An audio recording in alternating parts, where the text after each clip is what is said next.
일단 오늘 본문을 통해서 우리는 마귀에 대한 그 정체를 볼 수 있는 두 가지의 환상이 이제 나타납니다. 계시록 12장. 이 계시록 12장은 그 장면이 여자와 용 이렇게 이름을 붙일 수 있을 정도죠. 그래서 이제 여기에 나와 있는 여자가 누구인지, 용이 누구인지에 따라서 요한계시록이 이제 엄청난 다른 방향으로 가게 되는 거죠.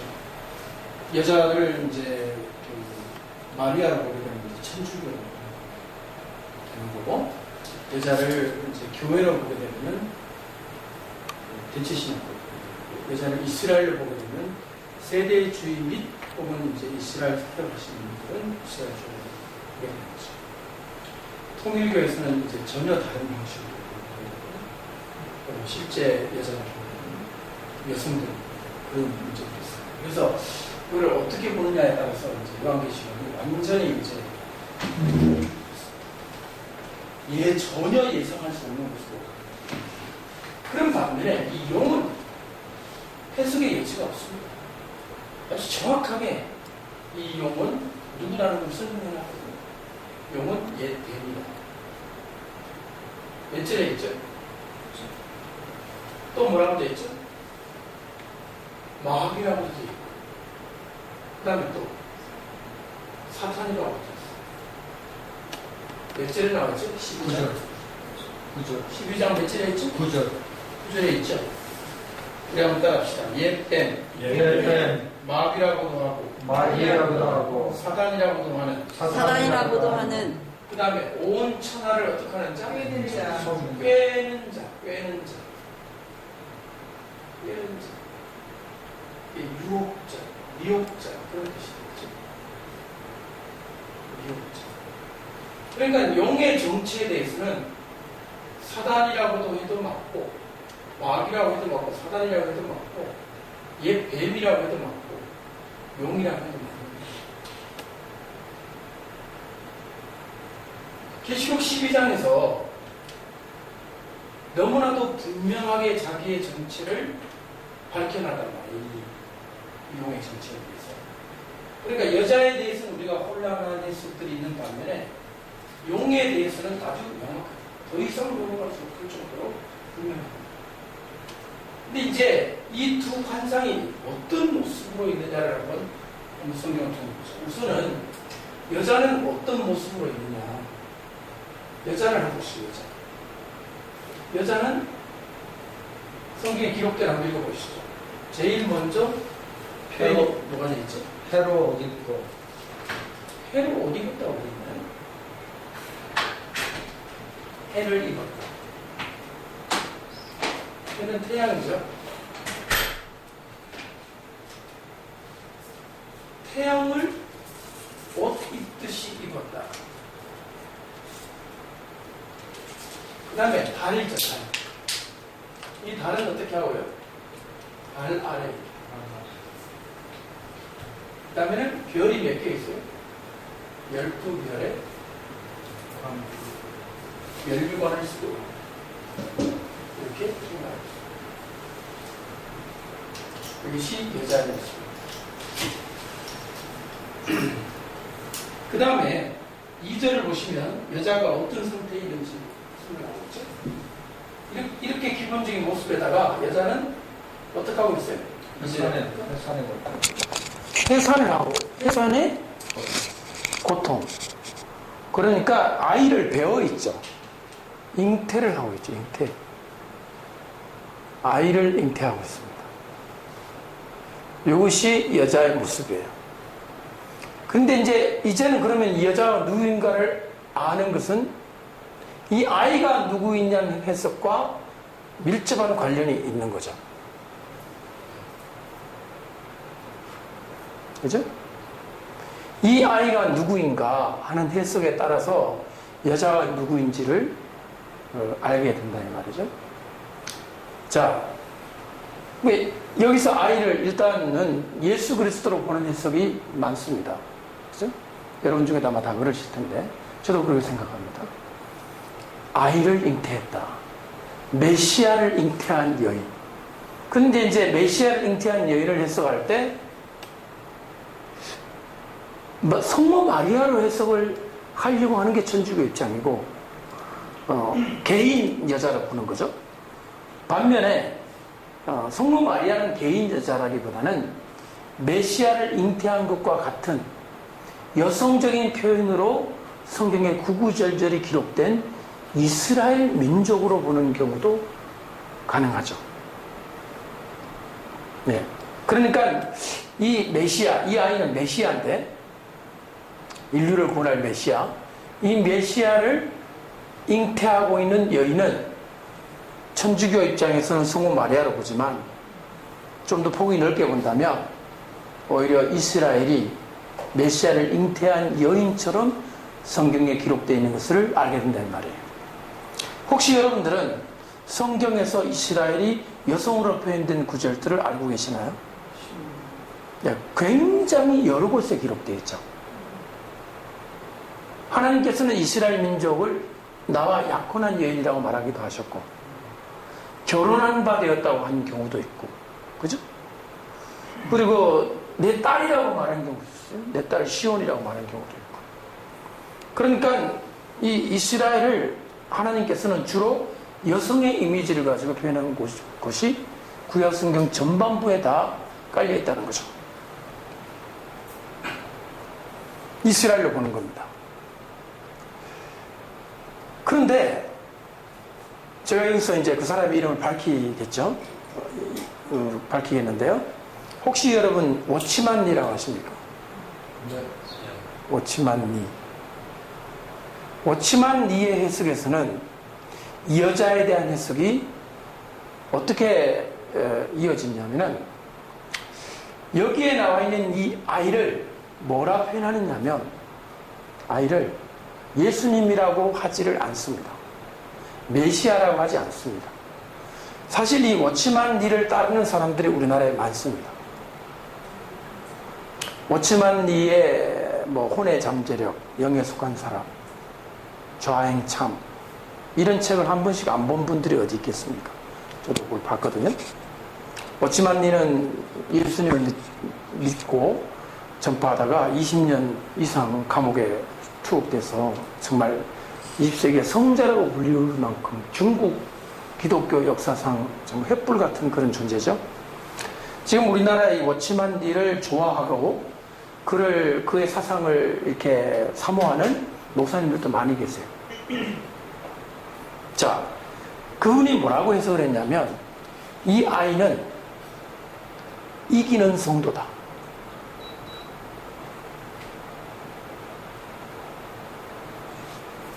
성도가 두 종류가 있다는 거죠. 이기는 성도가 있고 평범한 성도가 있는 거예요. 제가 평범한 성도라고 좀 써서 조금 표현이 이상한데 하여튼 일반 성도예요. 이 사람은. 성도는 성도예요. 그런데 보통 성도가 아니라 어떤 성도요? 이기는 성도요. 이기는 성도라는 겁니다. 이 아이가. 그러면 만약에 이 아이를 이기는 성도라고 한다면 이 아이를 낳는 여자는 누가 될까요? 교회. 이스라엘이 될까요? 될 수가 없죠. 이스라엘은 성도를 낳은 적이 한 번도 없습니다. 이스라엘은 오히려 예수님을 어떻게 했어요? 피도하고 막 그런 문제가 있잖아요. 그런데 이 뉘앙스가 보십시오. 이제 이것은 이제 워치만니 그의 제자들의 해석입니다. 워치만니는 거기까지 말밖에 안 했는데 워치만니의 제자들, 이 제자가 중요해요. 원래 제자는 스승의 생각을 잘 이어받아야 되는데 제자 때 내려가면 변질이 됩니까 안 됩니까? 변질이 됐어요. 위트니스리라고 하는 사람이 그의 제자였는데 위트니스리의 이후의 사람들이 극단적으로 어떻게 만들었느냐, 자기들 교회만이 이거다, 이기는 성도를 만들어낸다. 평범하다 못해 세상에 타협한 성도들은 바벨론이고 자기들은 바로 이 여자 예루살렘 이쪽이다. 이렇게 되면 이제 이단적인 그 연기가 스물스물 올라오기 시작하죠. 어디만 구원이 있다? 그렇죠. 자, 그런데 모든 이단들은요, 진공 상태에서 생겨나지 않습니다.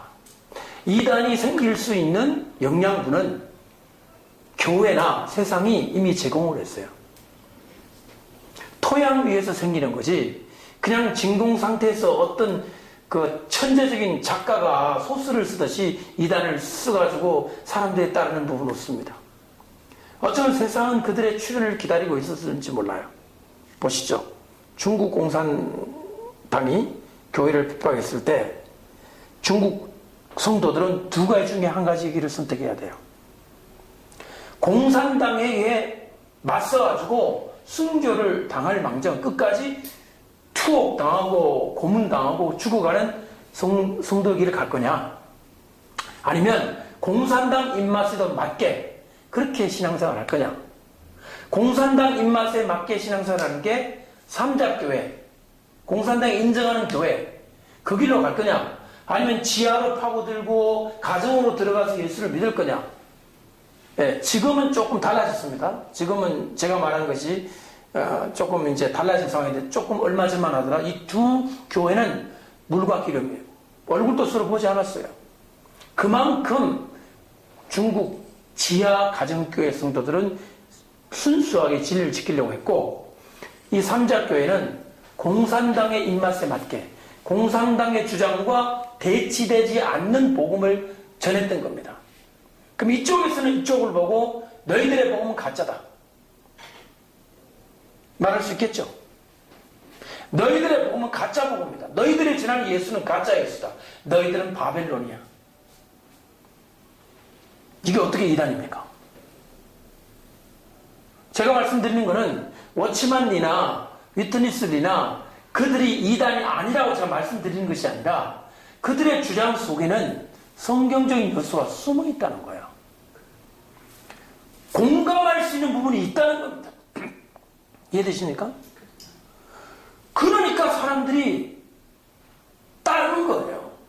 여러분, 오늘날 우리 주변에 급작스럽게 일어나는 모든 이단 집단들을 정말 들어가 보면 그 속에 들어간 사람이 미칠 수밖에 없는 어떤 것이 그 안에 있습니다.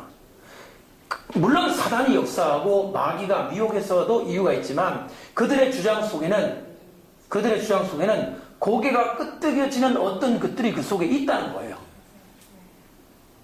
그런데 그 토양, 그 비교, 그 분위기는 이미 세상과 어쩌면 우리 교회가 먼저 준비를 하고 있었다는 거예요. 놀라운 사실은. 그러니까 이단들은 원래 그들이 교인들이었다는 거죠. 불교를 믿다가 갑자기 기독교 이단 만드는 경우는 없습니다. 교회 다니다가 뭐가 되는 거예요? 이단이 되는 거잖아요. 근데 왜 이단이 될까요? 도저히 여기서는 우리가 자기들이 볼 때는 이건 가짜다 말이에요. 그래서 나오는 겁니다. 그러므로 이단들의 주장들을 볼 때 이렇게 넘어가는 부분이 있습니다.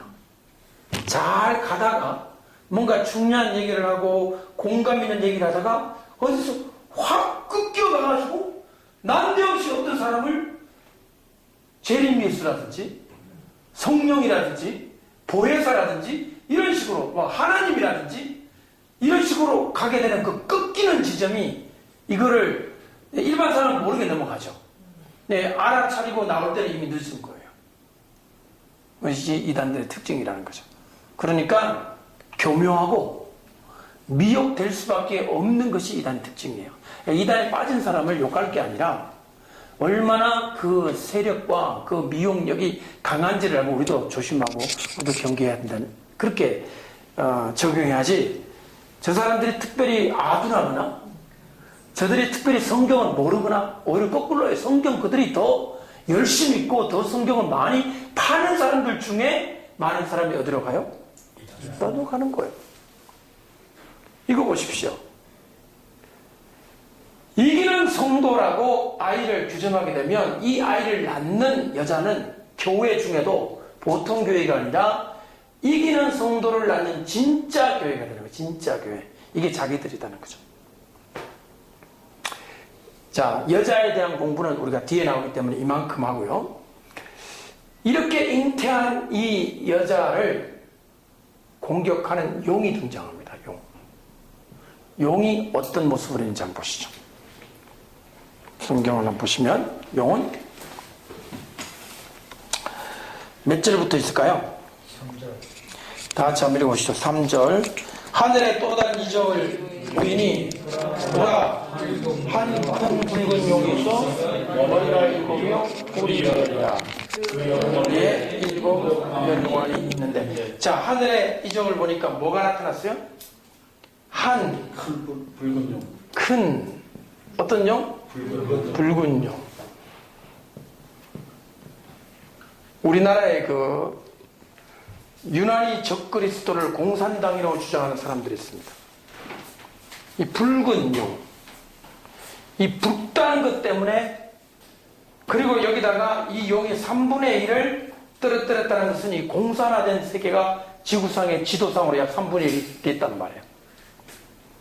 그 당시는 딱 들어가셨던 거예요. 무슨 색 좋아하고? 전 세계 지도에 얼마나 공산화됐고? 3분의 1. 맞네. 드디어 성경의 비밀이 풀렸네. 계시록 12장은 뭐의 출현이다? 그렇게 볼 수 있겠어요, 없겠어요?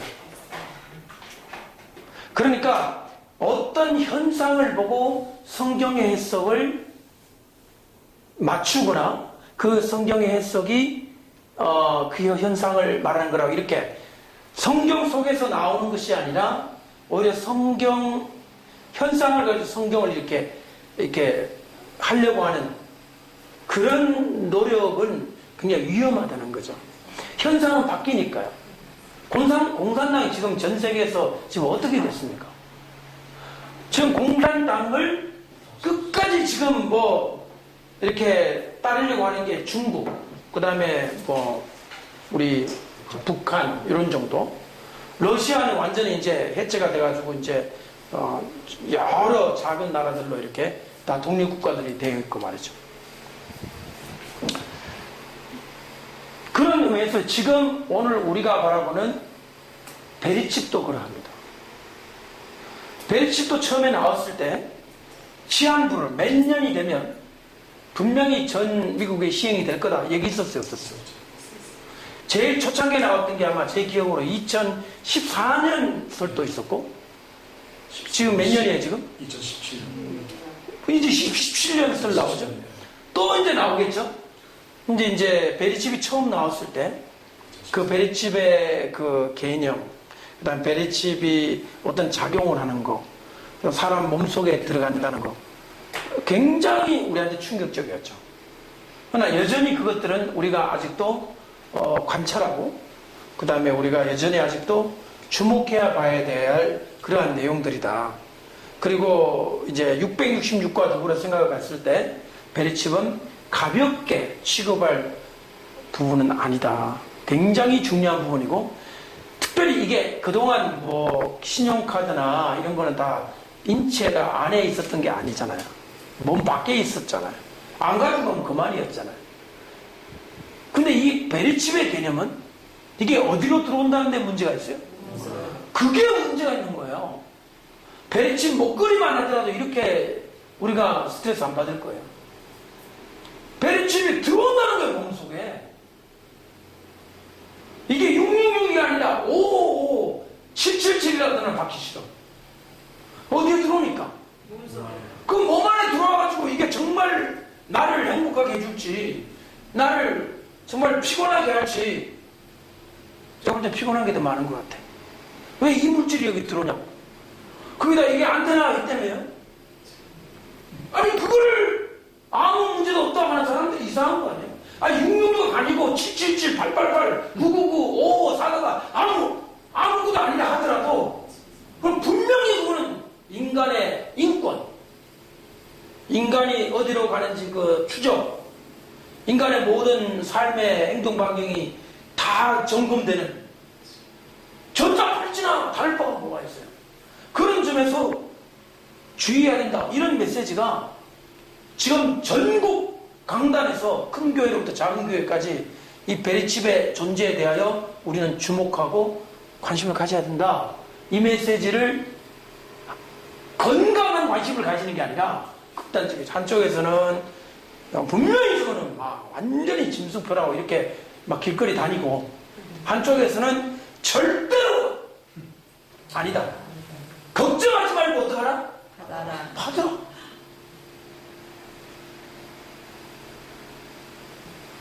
그러니까 이분들 걱정하지 말고 받으라는 이분들은 뭐냐면 나중에, 아니 지금도 그래요. 너무 심하니까 우리가 그랬다는 거예요. 너무 열광적으로 하니까 우리가 좀 정신 차리게, 아무리 정신을 차려도 받으라라고 하면 안 되잖아요. 받으라. 일단 받고 추위를 지켜볼래요? 일단 안 받고 추위를 지켜볼래요? 일단 받으면 추위를 지켜볼 그게 뭐가 있어? 일단 받아버렸는데, 아니 여기에 물이 뭐가 독극물 있다고 했으면은 일단 먹고 추위를 지켜봐? 지켜봐서 어떻게 할 건데? 이미 어떻게 했는데? 마셨는데. 일단 어떡하고? 안 먹고 여기 빨간색으로 변하나? 개구리도 한번 넣어보고 물고기도 넣어보고 이거 죽네? 아니 일단 안 받고 지켜봐야 되는 건데 일단 먹어버렸는데, 먹어버렸으면 이게 아니기만 바라야겠죠. 주로 한국의 큰 교회 목사님들이, 큰 교회, 사람들 막 수천 명이 모이는 교회일수록 절대 괜찮다. 절대로 이 사물이 우리의 믿음, 우리가 예수를 믿은 믿음으로 구원받았는데 이 어떤 물건이 들어온다고 해서 구원이 취소되는 것은 없다. 선악과는 뭔가요, 그럼? 선악과는 뭔가요? 선악과는 이게 하와가 먹었다 하지 않았나요? 선악과 발로 밟았어요? 입으로 먹었어요? 먹었어요. 선악과를 이기다 못 뗐어요? 먹었어요. 선악과를 먹었잖아요. 제가 왜 선악과를 먹는 걸 강조하냐면 선악과를 상징이래. 하나님께 대한 불순종에 대한 상징이래요. 그 불순종을 막 먹어버렸네. 선악과 물질 아니에요? 과일 아니에요? 어떤 과일인지 몰라요. 어떤 사람은 사과, 어떤 사람은 무화과, 어떤 사람은 또 이상한 복숭아, 이쪽은 약간 이상한 사람들이 복숭아 쪽을 얘기를 하고, 그 복숭아까지 걸어놓지 마라 그러고, 무당들. 이게 다 관련이 있는 게 뭔가 모르게 과일인 거예요. 뭔지는 몰라. 무화과라고 주장하는 분은 그 치마를 뭐로 만들었지? 무화과 가지가지고 치마를 잎사귀로 만들었잖아요. 이게 지금 하와와 아담이 실제로 하나님의 먹지 말라고 하는 과일, 눈 밖에 있고 몸 밖에 있는 것을 먹었다는 것 때문에 정령 죽으리라고 그랬잖아요. 이거 내 몸 밖에 있잖아요. 그리고 몸에 들어오잖아요. 성경에 뭐라고 되어 있어요? 그 표를 불과 유황에 가서 영원토록 고난을 받으리라 그랬잖아. 불과 유황에 가서 영원토록 고난을 받으리라. 그렇죠?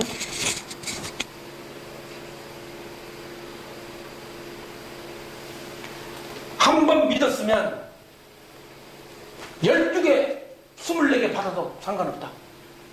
아무리 받아도 내 속에 있는 믿음으로 천당 가는 것은 취소되지 않는다. 이런 주장을 하는 거예요. 이거를 극단적인 갈변주의라는 거죠. 믿었으면 받든지 말든지 상관없다. 믿었으면 받든지 말든지 상관이 없답니까? 믿는 사람, 구원받은 사람은 절대로 안 받는다라고 해야 됩니까? 자, 보세요. 실제로 어느 목사님과의 대화였어요. 저보고 뭐라냐면 구원이 취소가 안 된대, 자기는. 그 다음 하는 말이 용목을 받아도 취소가 안 된다는 거예요. 그래서 제가 물어봤어요. 그러면 왜 받지 말라고 했을까요? 물어봤어. 왜 받지 말라는 명령이 왜 필요하냐고. 차라리 이래야지. 너희들은 걱정하지 마라. 일단 받더라도 구원에는 지장이 없을 거다. 이렇게 돼야 되지. 왜 받지 말라는 명령이 있냐고. 오히려 성경을 보니까 이렇게 돼 있더라고요. 어린 양의 생명책에 기록되지 아니한 자는 다 경배한다. 짐승. 그 말을 바꾸어 말하면 생명책에 이름이 기록된 자는 짐승을 어떻게 한다는 거예요? 절대로 경배하지 않는다는 거죠. 우리가 어린 양의 생명책에 이름이 기록됐거나 정말 구원받은 사람이라면 성령님께서 그의 마음을 감동하여 666표를 절대로 받지 않게 하고 짐승의 정체를 알아보고 짐승에 경배하지 않게 해 주실 것입니다. 여러분 그렇게 믿으십니까? 자, 어떤 분은 이렇게 말해요. 일제시대 때 보니까 목사님들도 다 신사참배하고 교인들도 많이 했는데 지금 만약에 666이 나타나면 짐승이 나타나면 진짜 뭐 몇 명 내놓고는 그냥 다 그렇게 되는 거 아닐까? 그럼 그 많은 사람이 다 지옥 가면 어떡하지? 걱정하는 분이 계세요. 제가 이제 요한계시록 공부해 보니까 이 마지막 때는 좀 다릅니다. 좀 다른 게 많이 다르죠. 그러니까 사단도 엄청나게 투자를 하고요. 이 역사에 대해서 하나님도 엄청나게 대비책을 강구하고 계세요. 마귀만 저렇게 관심을 가지는 게 아니라 누구도 관심 가진다. 하나님도 엄청나게 관심을 가져가지고 저 환난을 이길 수 있도록 하나님께서 또 많은 역사와 준비를 하고 계시는 거예요. 자, 여기서 어떤 분은 이제 휴거를 한다고 하는 분이 계세요. 혼란이 오기 전에 휴거한다. 저는 일단 그 입장은 아니에요.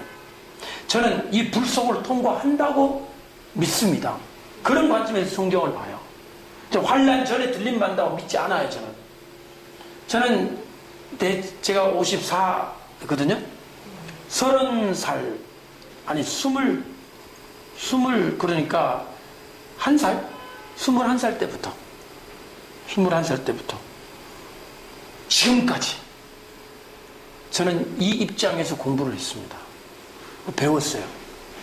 지금은 제가 환난 통과한다고 하는 이 입장에서 계시록을 가르치는 지금 그런 그룹 중에서 제가 좀 이렇게 열심히 하고 있는 그런 상황에 제가 있습니다. 여러분은 어떻게 생각하는지 모르지만 분명히 이 불속을 통과할 것이다. 그 전에 올라가면 얼마나 좋겠습니까만은 통과할 힘을 주시고 통과를 하여 많은 사람이 순교를 함으로써 하나님의 이름이 누가 되는 게 아니라 영광이 된다는 거죠. 이게 놀라운 거예요. 아니 죽는데 왜 하나님의 영광이 되냐. 성경에 뭐라고 했냐면 그들이 죽음으로써 영광을 하나님께 돌리더라고 했어요. 우리는 안 죽어야 영광이 된다고 생각하잖아요. 아닙니다. 살아서 기적적으로 살아나면서 영광을 돌리는 경우, 예를 들면 에스더를 통해서 기적적으로 살아났잖아요. 그것도 영광이에요. 또 불 속에 들어가는데 다니엘의 그 친구 3명이 안 죽고 나왔잖아요. 그것도 영광이에요. 그러면 주기철 목사님, 손양원 목사님은 죽으셨잖아요. 근데 왜 그렇게 우리가 가슴 찡하고 존경합니까? 하나님께 영광이 됐습니까? 하나님께 욕이 됐습니까? 영광이 됐습니다. 이게 비밀이에요. 스데반 집사님 돌 맞아 죽을 때만 갑자기 막 돌 갔는데 돌이 다 정지됐습니다. 요새 나오는 그 영화처럼 뿅! 그 돌이 못 들어가. 이렇게 딱 막 그게 영광이 드러내라고 생각하십니까? 돌은 스데반을 치고 머리가 깨져서 피 흘리고 가셨지만 2000년 역사 동안에 스데반의 이름이 욕된 이름이에요? 영광스러운 이름이에요? 근데 마지막 때가 되면 스데반이 너무 많은 거예요. 주기철 목사님이 너무 많은 거예요. 영광이 너무 되는 거예요. 마귀가 죽이면서 기쁜 게 아니라 죽이면 죽일수록 급신하는 거야. 자기가 받을 하나님의 심판이 두렵다는 거죠. 우리가 죽으면 죽을수록 하나님의 영광이 올라가고 마귀는 더 공포와 심판으로 내려가는 거예요.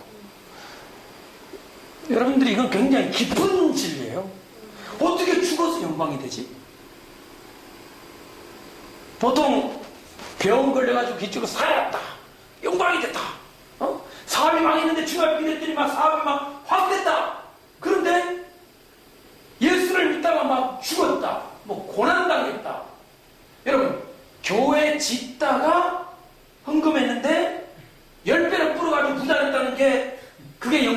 있어요? 교회 짓다가 나 망해서 그 집 다 파산하고 풍지박산해가지고 막 굶어서 다 죽었다. 있어요? 교회 짓다가 헌금해가지고 굶어 죽으신 분들. 만약에 그런 분이 있다면 그 교회 성도들은 그 굶어 죽은 장로님 일가족을 어떻게 할까요? 부끄럽게 생각할까요? 저 실제 실화 하나 얘기할게요. 경주에 어느 교회가 있어요. 목사님 마음속에 교회를 건축을 해야 돼. 너무너무 건축을 하고 싶었어요. 하나님이 응답을 주신 것 같아요. 근데 성도들은 다 반대하는 거예요. 그러면 웬만하면 그냥 성도들 의견에 따라 건축하지 말아야 되는데 이분은 건축을 하나님 주신 명령이라고 생각하고 성도들의 반대를 무릅쓰고 나를 따르라 그러고 했어요. 반대했어요. 요새 같은 분위기가 아니었습니다. 요새는 그래도 뭐 이제 빚지지 말자, 대출하지 말자 이런 분위기 속에 공감대가 형성되어 있었기 때문에 이야기가 달라요. 과거에는 교회를 짓고 하나님께 올리는 게 영광이 되고 그 상식이에요, 상식. 근데 그 교회 성도들이 유난히 까탈스러워가지고 반대를 하는 거예요. 그러니까 이 목사님은 하나님의 명령을 받아 수행을 하는데 성도들이 못 따라준 거죠. 어떤 일이 벌어졌는지 아세요? 목사님 아들이 7살인가 5살인가 하는 그만 아들이 교회 우물에 빠져 죽어버렸어요. 그 다음 주일이 됐습니다. 목사님은 강단에서 담대하게 말씀을 전하는데 교인들이 다 고개 다 숙이고 있습니다. 교회 지어졌을까 안 지어졌을까? 지어졌어요. 목사님 아들이 교회 우물에 빠져 죽었단다. 목사님 저주받았다. 교회 짓지 말라니 교회 짓지 말라니 저주받았다. 이렇게 말하는 사람 하나도 없고 우리가 그동안 너무했다. 교인들 가운데 회개운동이 일어난 거예요. 근데 지금도 그 목사님 제가 봤을 때 약간 나사가 하나 풀린 목사님 같아요. 왜냐하면 제가 그걸 소식을 듣고 봐서 그런지 몰라도 저분이 어떤 마음일까? 아니 그 사모님은 어떤 마음일까? 당신이 말이야 하나님이 하지 말라는 거 억지로 해가지고 내 아들 죽었다고 사모님이 보따리 사서 친정에 가버릴 수도 있는 상황이에요. 야 배낭 가져와. 옷 팍팍 집어넣고 버스 타고 가도 할 말 없는 상황이었어요. 그 사모님 이야기는 난 몰라. 그거 어떻게 진행되는지. 아이가 죽은 게 그 교회는 저주라든가 심판이 아니라 재물이 되었고 교회를 세운 그 교회가 무너져서 없어질 때까지 그 전설이 되는 거예요. 그때부터 이 목사님 얘기하는 거 어떻게 됐을까요? 성도들이 다 이해되십니까? 우리가 마지막 때 환난을 통과할 때 목사님도 순교, 이성도 순교, 다 순교를 해. 처음에 한두 명 순교할 때는 두렵고 공포심이 와. 나중에는 막 다 순교를 하니까 그때는 순교 안 한 사람들이 하나님 저도 제발 순교를 좀 하게 해주세요라는 성령의 그 사모함이 생기는 거죠. 자, 이 광경을 보면서 하늘의 천사들은 어떻게 하며 마귀는 어떻게 할까요? 천사들은 하늘에서 하나님께 영광을 돌리면서 성령이 가라사대 저들이 주 안에서 죽는 자들은 복이 있도다 이렇게 말씀하시고 마귀는 죽이면서도 이 악한 무리들은 죽이면서도 두려움에 떨게 된다는 거죠. 이게 하나님께 영광이 되는 거예요. 그렇기 때문에 이 붉은 용이라는 존재가 한때는 이게 공산당이라고 그렇게 말을 많이 했습니다만은 그는 좀 짧은 그 시대의 어떤 그 정치, 경제 어떤 현상을 보고 그것에 맞춰서 성경을 해석을 하려고 할 때 약간은 억지스러운 해석들이 나올 수 있다는 거죠. 이 안에서. 이해되십니까? 그래서 앞으로 성경을 해석할 때 어떤 상황을 가지고 이 상황에 본문을 적용시키려는 노력보다는 오히려 본문을 가지고 이 상황을 조망하는 이 방법이 틀려요, 이게. 이것은 성경에 있는 이 단어나 본문을 충분히 알고서 상황을 보는 거고, 이거는 뭐냐면 본문은 잘 몰라. 이 언어도 모르고 뭐만 잘 알아요? 신문만 열심히 보는 거야, 신문만. 유튜브만 보는 거예요, 지금. 인터넷 뉴스. 뭐가 어떻게 되고 뭐가 어떻게 되고. 우리가 대충 하는 성경 지식에다 이걸 갖다 붙이는 거예요. 이게 얼마나 위험한지 아십니까? 그러니까 지금 상황이나 뉴스를 가지고 이게 그거다, 이게 그거다, 이게 시편의 전쟁이다, 이게 어디서냐, 쫙 갖다 붙여야 되다. 이게 위험한 거예요, 이게. 그렇지 말고 성경 본문에 있는 용, 그럼 용이라는 단어가 뭐지? 붉은, 이 붉다는 단어가 뭐지? 그 붉은 용이라는 게 성경에 어디 나오지? 용이라는 단어가 성경에 어디 나오지? 이런 공부를 통해서 이걸 봐야 되는 거예요. 공부를 해야 되는 거예요, 공부를. 이건 공부할 필요 없죠. TV 틀어놓고 뭐 채널만 돌리면 나오죠. CNN 그냥 YTN 뉴스 등등. 공부를 해야 되는 거예요, 공부를. 붉은 용을. 그 붉은 용을 보니까 뭐라고 되어 있느냐? 7 머리가 있다. 또 뭐가 있어요? 10개의 뿔이 있다. 이렇게 되어 있거든요. 그 다음에 면류관이 있는데, 면류관. 이 면류관이 전부 어디에 있더라? 아니죠, 이렇게 있어요. 이게 되게 중요해요. 제가 일부러 일로 갔어요. 뿌리가 갈 것 같아가지고. 면류관이 어디에 있어요? 7 머리 있어요. 자, 보세요. 왜 뿔에 면류관이 없고 머리에 면류관이냐? 이것도 공부거리예요. 또 면류관이 뭐냐는 것도 공부를 해야 돼요. 그러니까 공부할 게 많아요, 적어요. 맞습니다. 근데 공부하기는 싫고, 뭐 하기는 싫고? 공부하기 싫고 큰 소리를 해요. 공부하기는 싫고, 공부하기 싫고 알고는 싶다. 알고는 싫고 공부를 해야 돼요, 공부를. 그래서 뿔 공부, 머리 공부, 면류관 공부 다 해야 되는 거예요. 그래서 이제 제가 먼저 공부를 했기 때문에 여러분에게 알려드립니다만은, 여러분들도 역시 공부할 수 있는 실력을 배양했으면 좋겠어요. 길렀으면 좋겠습니다.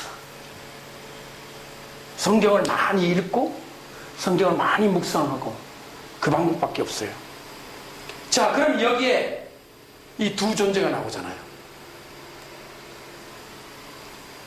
저희가 보는 이 악한 영들의 정체는 바로 이것과 관련이 있습니다. 여기에 나와 있는 이 모든 주제 있잖아요. 12가지 주제는 다 이 용과 관련 있는 주제인 것입니다. 그래서 오늘 첫 시간에는 용이 언제 태어났고 용이 어떻게 언제 멸망당하는지 제가 한번 살펴보니까 13개 정도의 스테이지가 있더라고요. 단계별로. 지금부터 하나씩 공부해 보도록 하겠습니다. 잠깐 휴식하고 가죠.